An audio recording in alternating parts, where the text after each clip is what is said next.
What's up, good people? Welcome into Montgomery Company. I'm Renee Montgomery, and this week we discuss trending topics, what's hot, what's not. Michael B. Jordan's viral clip from the premiere here in the A. Of course, it happened in the A. And are you allowed to complain if you make a certain amount of money? Something to think on. We're going to discuss that later with the crew. So last week, I had an eventful week. I almost always have an eventful week, so I'm going to start talking to y'all about it from time to time.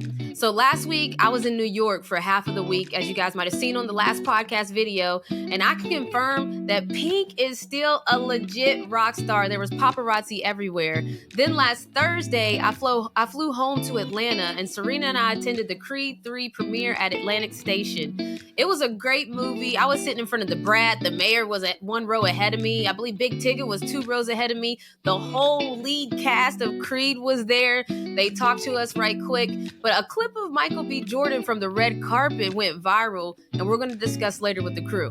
I start to see that you get out what you put in, and that's for athletes. We know this. We know that how much ever work you put in the gym is going to show in the game, but we don't normally equate it to entertainers, rappers, artists, but Michael B. Jordan right now, he is putting in that work, and he's been promoting this film a lot. We already know it's going to go number 1. He's acting in it, directing it. It's his first time directing it, so I can't wait till the box office numbers come back to show and prove that it was worth it, because I think it is. Now, back to my week. On Friday, we went to the Hawks game because it was community game night. Shouts to State Farm and Jake and all of those folks over there. But the Hawks have some momentum now, and I'm going to talk more in my sports section about what's going on with the Hawks, the state of the coaching situation, all of that jazz. Now, on Monday, I was back to the metaverse, y'all. Me and Richard Jefferson pulled up to Web3 to call the Celtics vs. Knicks game on an alternate style broadcast, which is basically a more conversational style broadcast that you guys have been seeing. Think Manning Cast, Pat McAfee Show, all of those guys. They're more alternate broadcast style. And it's still a little bit wild to me also that people watch NBA games in the metaverse. That's what's up. Shouts to the people that holla at us over there. And I'm not done with my eventful week, though. This past Tuesday, I flew back to New York. Shouts to my WME fam. Linked up with them, man. Every week is a little bit like that. And it's been a pretty eventful week on the sports side as well, and I'm about to get into it. Now, I said we was going to talk about it. Back to the Hawks. Atlanta has a new head coach in Quinn Snyder, and it started to have a lot of questions that was asked about the Atlanta Hawks squad as a whole. Charles Barkley made the statement on First Take that he said, "The shot clock is on Trae Young now. We gave you $200+ million. We fired 2 coaches. The shot clock is on you." Now, we know that Quinn Snyder has already talked to the whole squad, and Landry Fields made the statement from our first conversation. It was clear that Quinn had all the characteristics we were looking for in our next head coach. He has both an incredible basketball and emotional IQ, and we share the same core values and basketball philosophies of having honest communication and collaboration with players, tremendous attention to detail, and placing a great emphasis on player development.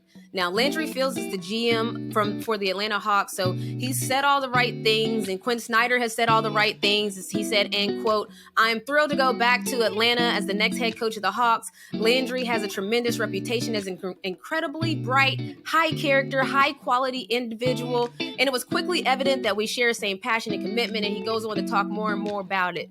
So we know that it's good vibes right now coming in with a new head coach in Quinn Snyder. We know his history. He made the playoffs 6 out of the last 8 years that when he was coaching. So we know that he has the resume. We actually even know that we have talent on the Atlanta Hawks squad. I think that you can't deny Trae Young, DeJounte, all of them, Clint Capella, John Collins. We even see the young Bucks is showing up and showing out. So the question for the Hawks starts to become, well, what is the problem? Why do we stay in this middle space? Because at a certain point in the season, we were literally mid everything. The same amount of wins, the same amount of losses, the same amount of points given up, the same amount of points scored. In every statistical category, we were literally in the middle. And so the question becomes, how do we get over that hump? Why haven't we gotten over that hump? And a lot of people have started to ask the questions about Trae, a la Charles Barkley, saying Trae is now on the shot clock. So for me, I think that there's only 20-something games left in this last part of the season. So you're going to see either what happened with the Hawks a couple years ago where they went to the Eastern Conference Finals, went on an incredible run when Coach Nate McMillan had just been hired, made it all the way to the Eastern Conference Finals, and then there was this promise and this hope of, okay, that's where you're going to start out the next year and take a step from there and move on, but we just haven't seen that. I don't know if we'll be able to tell in these first 20 games. As we've seen with different teams, it's not going to work out right away. You see Dallas Mavs trying to figure it out with Kyrie and Luka. You're going to see the Phoenix Suns try to figure it out, adding KD into the bunch. You see all kinds of movement with the trade deadline, so it's not going to instantly work right away. But the question is going to start to become here with the Atlanta Hawks is, when is it going to work? And are the players that are here, are they the ones to make it work?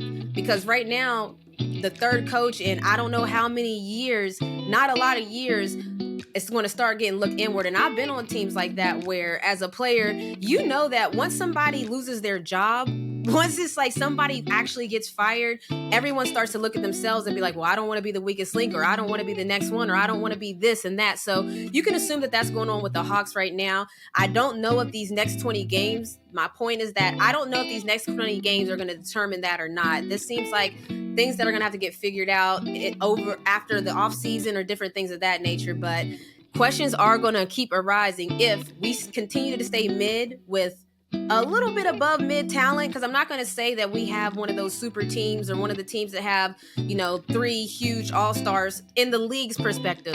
We didn't have an all-star this year at all. So I don't necessarily know if we're putting too much pressure on the Hawks as well, knowing that we had no all-stars in the all-star game this year, yet there's a lot of concerns going on. So that's a lot to say that we will have to wait and see. But now we know that going through 2 coaches, Coach Lloyd Pierce, Coach Nate McMillan, and now we're on to Quinn Snyder, the questions are going to start being for the players. But as y'all already know, I say it all the time, the hashtag is true. It says true to Atlanta. So for better or for worse, it's like this ring on my finger. For better or for worse, I'm rolling with the Hawks. I'm rolling with the Falcons. Y'all already know I'm all the way bleeding with the Dream. And I'm rolling with United as well. So forever ATL, man. Y'all already know. Let's get into it, family. We got a lot to discuss. We're going to be discussing trending topics from last weekend. We had a few awards shows, the NAACP and the SAG Awards. So first off, what were your favorite moments, favorite looks? Because for me, I loved Angela Bassett did the thing. Okay, so if you guys don't know what that's from, I'm telling you right now, Ariana DeBose did a rap skit at the BAFTA Awards in London that sent the internet into a frenzy. It went so viral in a not good way that she even deactivated her Twitter account. Now, fast forward to the NAACP Awards, and Angela Bassett wins Entertainer of the Year, walks on the stage, holds up her trophy, and said, well, I guess Angela Bassett did the thing. I'm telling you, that was my favorite moment. I love that she made light of it. She even said she checked on Ariana DeBose to make sure she's okay after she deactivated her account. But you just love to see it because we always got the jokes, and that was just one of them. But what was y'all's favorite moments, favorite looks? Well, I'll just go ahead and kick it off real quick because mine's real quick. First of all, I love Queen Latifah as the host, with the most because, it's always good for us to have representation, but for us to have our gender representation, that says a whole lot. And she really got me when she stepped out there in that black and white, because that's my favorite color combination. And she showed her versatility by singing that show tune, right off the bat. So I love that. I love Angela Bassett, and I'm so happy that she received over-the-top awards because she's overdue for them. And one of my favorite shows is 911. Facts. And Snook be scheduling with her friends to watch 911 together. I don't know why that blows my mind. I was like, How to Get Away with Murder. I saw people did that too, watch parties, but 911, apparently the folks is out here waiting on them new episodes. My favorite of the week was Zendaya. I couldn't believe when they said Zendaya at first, I literally told Renee, I said, I want to see if Zendaya is actually actually going to be there. Better not be no video, but because I don't want it to get my hopes up like this, because I love Zendaya, by the way. And when I saw that she was actually there, I got so happy, not only because I love her, but she hasn't been on no other red carpets. She missed out on the Golden Globes. I think there was another one that she missed. I think it was the Emmys or something. But she hasn't been on the red carpet in a little while. And so when I think she made a statement by coming out correct. By the way, her dress was amazing. It was gorgeous for the NAACP Awards. Yes, it was. She's amazing. I just love her, and I love that she decided to go back to the red carpet at the NAACP Awards, and of course at the SAG Awards she killed it as well. I love her. She's my favorite of the week. I thought best looks was Zendaya. I just liked that her dress was so different. I also want to say the other person who I thought I loved their outfit was Angela Bassett. I thought she looked so classy. She looked so fresh. Her face, her hair. So those are my two popping moments. I thought I loved what they had on. I would wear it. So I like stuff that I would wear. I would wear that. I love how many channels were showing it too. Like when I was going through the listings, I was like, oh, well, let me see what channel it comes on. It was on CBS. It was on BT. It was on CMT. It was on all the channels. I was like, wow, I love how basically you can watch it. You could not have missed it because it was on in almost every other channel. I loved everything that was happening because for the past 2 years, they haven't actually had a live studio audience. I think they've been doing it virtually. So it was nice. It was nice to see them going back to the whole production again. Definitely. And then also shouts BG and her wife, Sherelle Griner, came out there and everybody gave them a standing ovation. So just all around good vibes at the NAACP Image Awards. And okay, so moving on, Michael B. Jordan. MBJ has been everywhere. Creed 3 comes out tomorrow, and there's a viral video with MBJ and one of the hosts from The Morning Hustle. And basically the backstory is both of them went to school together. And at the time they went to school, she basically had called him corny. Maybe there was a little bullying there. And MBJ now is the star, the director of Creed 3, and she's interviewing him on the red carpet. On the Hustle Show, we got Michael B. Jordan, the director and the star of Creed 3. And, we know each other. We go way back all the way to Chad Science in Newark, okay? Oh, the corny kid, right? No. So my question is, if you guys were MBJ, what would you do in that situation where that you remember how she was? I'm just going to say, what would y'all do in this situation? She should have never correlated her with him in high school. She should have just done her interview. She was trying to get some clout. She should have just left it alone because he handled that perfectly. He let it be known, and it wasn't a little bullying. You could tell he was still salty. He was like, "Oh yeah, I'm the corny one, huh?" I think it was good of him. I think he still was the bigger person in that. You always have to try to be the bigger person. Like, look where he is now, look where she is. So there's no need to go any further with that. So you saying you wouldn't have rubbed it in, Snooker Booker? Just a tip, but then I would have went on and tried to lift her up. By doing so, I would have lifted myself up. So. Oh, wow. Snook said when they take the high road, so when they go low, we go high. Cole, what was that saying you said when they go low? When they go low, we go to hell. Here's a little side note to that night. Serena and I pulled up to the premiere. It was crazy. I mean, Head Crack was hosting it. The mayor, I feel like me and the mayor see each other weekly at this point now with us being at the same event. So it's kind of dope to see that. But the city of Atlanta pulled up. There were actors, actresses, entertainers, rappers. Everybody was in the building. And so we all walked the red carpet. And I also had a question asked to me from that same lady that was the host of The Morning Hustle. And it was, so here's the thing. I get it. Like, people are going to be themselves in the interview. She basically asked me, well, this is a family podcast, so how do I even say this out loud? But she basically said, whose butt do we have to eat to get better wages or something of that nature? Yeah, the wild, exactly. I didn't even know what to say. I was like, oh my gosh. But Renee handled it in just the most graceful way. She was like, you know what? She just spoke about her experience basically just being a team owner and stuff. She just didn't even acknowledge that question. Who walks up to somebody that you are not familiar with and ask a question like that? I am just bad. I don't know what's happening in this world where you walk up to people in a professional setting. Now, even though this is a movie premiere, I get it. It's entertainment. That's not even entertaining.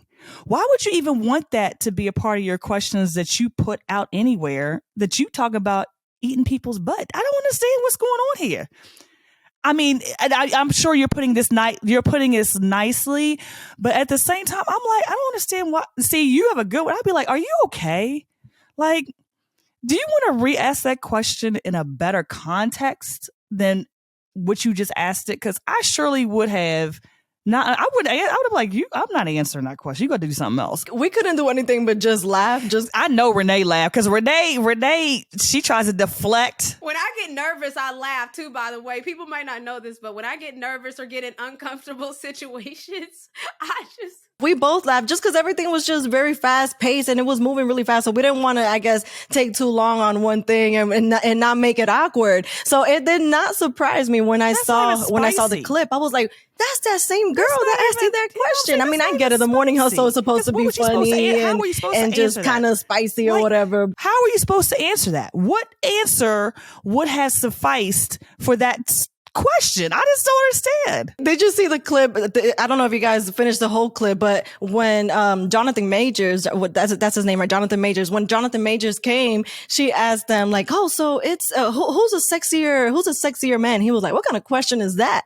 So it seemed like she was getting flack from different people on the questions that she was asking, and I wasn't surprised. If you think about it, did she actually do exactly what she was there to do? That reminds me of a Wendy Williams type situation. Those are like Wendy Williams type questions where Wendy would ask questions, you'd be like, how is somebody supposed to answer that?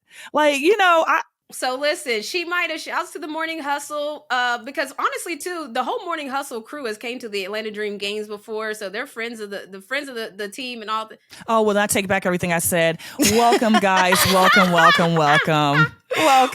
But listen, it's no shade, honestly. It's just the fact that we're just talking about what happened at the premiere. I mean, this is Atlanta. We talk about all the things that happened in Atlanta. We're based here. Me and Serena were at the premiere, so we were live and we're just hitting on it. But to her defense, just real quick, she did a video resurfaced of like, I think it was like a year or two ago when she was talking about Michael B. Jordan. She was saying, she was talking to somebody else, and the other person actually was saying that they think that he was corny and whatever, but she actually said like, no, we didn't think that. I don't know verbatim what she said, but she said something along the lines of, we didn't used to call him corny. It was more so we used to make fun of him because his name was Michael Jordan, and that was just a thing, like, oh, his name is Michael Jordan. That's a famous name, so people would kind of make fun of him for that. Well, I don't know why I make fun of for anything, but that was the thing that she claimed that she make fun of him for. But yeah, the video went viral. I mean, I think that Michael B. Jordan had the best revenge. If I was to face a bully and I was at his level of success, I would have done the same exact thing. Like, oh yeah, the ugly girl, huh? Yeah, the corny girl or whatever, But I think that he handled that so perfectly. I loved it. I love the way he handled it. It was perfect. She was reasonably uncomfortable, and it was wonderful. So moving on now into sports news. Okay, so Charles Barkley recently was on the First Take. Him and Stephen A. went head to head for a straight half hour. They didn't even have commercials on First Take when Charles Barkley pulled up there. And that's kind of crazy too, to have, when I pull up, no commercials. Shouts to Charles Barkley. But the conversation came up that Charles Barkley said, if you're making 70 million plus a year, or you're making all this money, you lose your right to complain. Now, this conversation, the backstory is load management is becoming a big conversation in sports about how players are sitting out certain games for their health. That's what load management is supposed to mean. And then now the fan aspect of, well, a fan could come and have wanted to see you play, and that's the only game they got to come to. They spent all their money, and the player's not playing. Well, Charles Barkley, I want to simplify the conversation to what Charles Barkley said, where he basically said, if you're making a certain level of money, you lose the right to complain. I'm curious your guys' thoughts on that. I personally think any job that they're paying you money for, that you've signed a contract to do, is no matter what, how much it is, you should be doing the best job possible. And you know what? It's funny you say that, Snook, because Dan Le Batard had mentioned on his show about how, the younger generation have a different relationship with work. See, your relationship with work is that if somebody's paying me, I'm going to do the best that I can. I think that that's not necessarily the case anymore per se, because it's bringing to the discussion of, Charles Barkley was saying that we're working these jobs, but they're paying us X amount of money. He said 70 million. He said you can't play basketball for 3 or 4 days out of the week if you're getting paid up to $70 million. I would just like to bring this back around to the WNBA, because y'all can't play a season and you don't go overseas. You don't go overseas. You can't play a whole season and you don't go overseas. So your season eventually ends. You eventually get your rest, or supposed to be getting your rest. Some people recovering and doing all that stuff and getting in the gym and getting bigger. You try to tell me you can't last a season for $70 million? A season.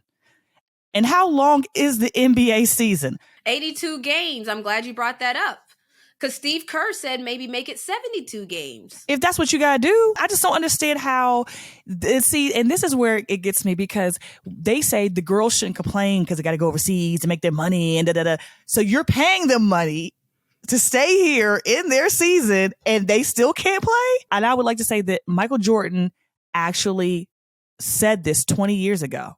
20 years ago, he made a statement and said, in 20 years, people will not play an entire season. He made the statement. He said it. He said this was going to happen because of the way that the management and that the players were going. That was where they were heading back then. And this man played almost half dead, probably had to get IV and carried him to the back. And he still played a whole season because he knew people packed those stands to see him play. We have to look at it. They're a little softer now than they were back in the day. I don't know. I'm on the other side of it a little bit. I think that I don't know. I think that you do have a right to complain, even if you are making, I think they said the average salary in the NBA is 10 million, right? And while I understand that that is a lot of money, compared to a lot of other professions, I don't know what it's like to be a professional athlete. I mean, Renee does. And Renee can probably attest to that. Yeah, there are days where you definitely don't feel like doing this or doing that or getting up. And I don't know if maybe a $70 million, salary would change that. I got you. I feel you. You're right. You got a right to complain. Then you know what you should do? You should go ahead and let the fans know that they're not playing so that they don't spend their money on a ticket. Well, they do let them know, but it's only like 24 hours before the game. So you've already bought your ticket by then. But see, load management should mean if you know during this time of the year, right before the playoffs, right before March Madness, all this craziness going on, you need to schedule this. Oh, so you want a full out... Yes. That's interesting. You want them to plan ahead their load management schedule in case if somebody wants to buy a ticket next week. You got to be like, LeBron's going to be out on Tuesday next week. We know that sometimes before. We know that before on his injury schedule. I don't know if I've ever heard that. And listen, Kobe Bryant in 2019 talked about this, and he said, you've got a lot of people paying their hard-earned money to watch you perform. It's your job to be in shape. It's your job to perform at that level every single night. As a competitor, I'm not ducking nothing. And Anthony Edwards, who plays for the Minnesota Timberwolves, said, all these guys sitting, resting, just play, man. I don't like all the sitting, missing games and stuff. These people might have enough money to come to one game all season, and that might be the game they come to, and you're sitting out. So it's interesting because it's like, because Serena said it, I've been a pro athlete for 11 years. And so the WNBA now has 40 games in their WNBA season, 20 home, 20 away. And then overseas, I would venture to say that we at least play another extra 30 to 40 games, making it almost equivalent to an NBA season per se altogether. Ours is just split up into WNBA and overseas. I've definitely had so many days. So just so everyone knows, I didn't miss one game at UConn. The whole time I was at UConn, I didn't miss any games. I started every single game of my career at UConn. And then when I was in the pros, I got injured one time. I still knock on wood whenever I talk about injuries because injuries is nothing but a blessing. So let me first start by saying, if you're injured, of course you have to sit out. We're acknowledging the fact that, of course, if you're injured and can't play, you can't play. Because at one point in time, I tore 3 ligaments in my ankle. I literally could not play. But to the point of what Kobe was talking about, I probably came back too soon from my ankle injury because I was playing with a full-on cast on my ankle. When I go back and look at the footage of when I was playing at that time, my limp was so distinct that it looked like a joke. It almost looked like I was playing around because I was limping so bad. So I think that if I was a professional athlete at this time during this conversation, I would be under the mindset of I'm a play, because I'm one of the players that I'm always on the court. I'm Jamal Crawford-esque in a sense of I just want to play. I just want to hoop.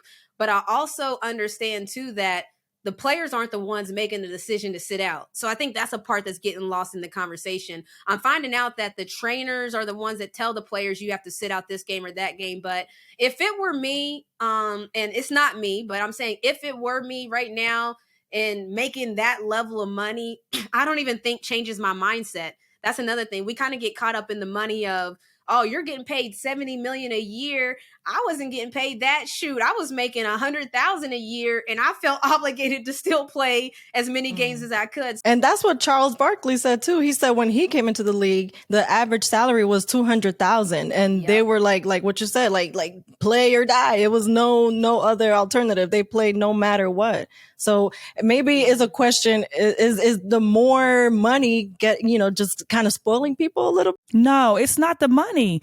If she's saying that the management is the one making decisions, the management should have enough respect. They know when they're going to sit people out. They know what games they want certain people in. They know what games they're going to let go. It's a strategy. They're not just deciding, unless the person is hurt and they're like, okay, well, they're kind of shaky. Let's keep them out because we need them for the next game. I understand if a person's they're injured and they're like, okay, let's rest them this game because they have injury. They're already flagged as having an injury. But like Renee was saying, that when they got paid less, she would well, I'm still going to play. So I'm saying now that players are getting paid more, are they being more empowered maybe to say no because they have more money? I'm going to connect both of you guys because somebody I saw on the internet said that this sounds like a problem for Adam Silver. And I thought that was interesting. But then when you start to unravel it, that the trainers are the ones making the decision, and that Adam Silver has also put an emphasis on player health because there were a lot of different injuries and different things of that nature. The question starts to become, well, maybe did we take it a little bit too far for player health? And then also to Cole's point, it is kind of interesting because Klay Thompson, who is now starting to play incredible, I'm so happy for him. I'm cheering for this guy. He had back-to-back tough injuries, and he just always seemed like he was trying to get back to that guy he was before the injuries. He recently started playing in back-to-back games and different things of that nature. And so when you think about it, it almost is planned. Paul George is another one that he's on a minutes restriction because of his injuries. Well, I think you could assume that you could announce a month from now that if we know a player is recently coming back from injuries, he's not going to be on that back-to-back. We know that. I know that any player coming back from a very tough, long injury, especially an Achilles injury, we can almost assume that for at least half of the season, he's not going to play in back-to-back games. So you probably could get ahead of some of those news on the obvious ones. We know that everybody's not obvious. There are some day-to-day ones and different things of that nature. But I do think that there is the same way that content creators create content calendars and people create schedules and coaches create schedules, trainers create schedules too on journeys to get back healthy, minutes restrictions. They don't just make those numbers up. There is a method. And so maybe sharing that information ahead of time. Now, I don't know how that does for the competitive edge if a team knows they don't have to plan for that player or not. Listen, I'm just saying, but I do understand that maybe there's a meet in the middle because right now load management is being talked about more and more. It's happening more and more. It's being talked about more and more. So with the CBA coming up, bigger contracts coming up, like when you got to remember a new CBA agreement, new TV deals, more money. What's going to happen when players start making even more money? The All-Star game, we already see what's happening. Nobody wants to be involved because what does it do for you, honestly? Or I don't know if that's why the players aren't interested, but the more money players are making, I don't think it's going to resolve the problem. So the part that's actually an upsetting part of it is not the fact that the player is not playing. It's the fact that the player's not playing, and then you see him jumping up and down on the sideline, cheering on their team.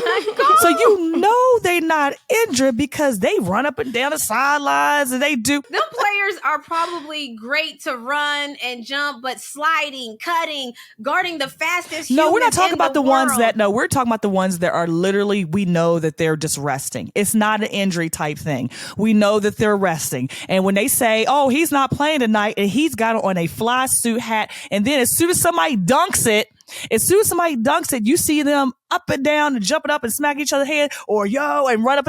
I mean, come on, at least act like. I would just please act like you hurt. At this point, I would just prefer you just to sit there and act like you. You can't do that. Now, I didn't pay my money. Cole said, look, if you want load management, you better act like the part, because I don't want to go to the game and you not playing and I see you doing all the things I wanted to see you doing on the court.